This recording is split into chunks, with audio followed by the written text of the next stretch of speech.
নমস্কার বন্ধুরা, আশা করি আপনারা সবাই ভালো আছেন।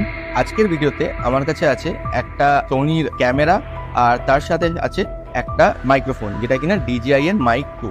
তো জেনারেলি যখন আমরা DJI এর মাইক 2 কে আমরা ক্যামেরার সাথে কানেক্ট করি, তো আমরা যে রিসিভারটা, এমনিতে একটা ওয়্যারলেস মাইক, কিন্তু আমরা রিসিভারটা থ্রু ওয়্যার কানেক্ট। অনেক সময় আমাদের যেই জ্যাকটা আমরা ক্যামেরার সাথে লাগিয়েছি সেটা অনেক সময় লুজ থেকে যায়। যখন রিসিভারটা আপনি ক্যামেরার সাথে কানেক্ট করবে, কোনো ওয়্যার লাগবে না, এই ব্যাপারটা পুরো ওয়্যারলেসলি হবে। এখন যে ভিডিওটা রেকর্ড হচ্ছে, এটার অডিওটা DJI মাইক 2 দিয়ে রেকর্ড হচ্ছে, আর এটা পুরো ওয়্যারলেসলি কানেক্ট আছে, আর এটা অ্যাডাপ্টারটা ব্যবহার করা হয়েছে। তো আপনাদেরকে এই ক্যামেরা দিয়ে BTS এ দেখিয়েও দিচ্ছি এটা কিরমভাবে কানেক্টেড আছে। তো এই দেখুন, এখানে কোনো ওয়্যার কানেকশন নেই। এই ক্যামেরার এই হট শু মাউন্টটা এই অ্যাডাপ্টারটা কানেক্ট করা, আর এই অ্যাডাপ্টারটার ওপর এই রিসিভারটা কানেক্ট করা। তো এটা দিয়ে কানেক্ট করার একটা অ্যাডভান্টেজ হলো যে এটাতে আপনারা কোনো পুরো ওয়্যারলেস সেটআপ পাচ্ছেন, আর গিম্বলে যখন আপনি ক্যামেরাটাকে মাউন্ট করবেন কোনো অসুবিধা হবে না। আর আরেকটা অ্যাডভান্টেজ হলো, আমরা যখন ওয়্যার কানেকশন করি এই রিসিভারটাকে ক্যামেরার সাথে, তো এই যে সাউন্ডটা রেকর্ড হয় এটা অ্যানালগভাবে রেকর্ড হয়।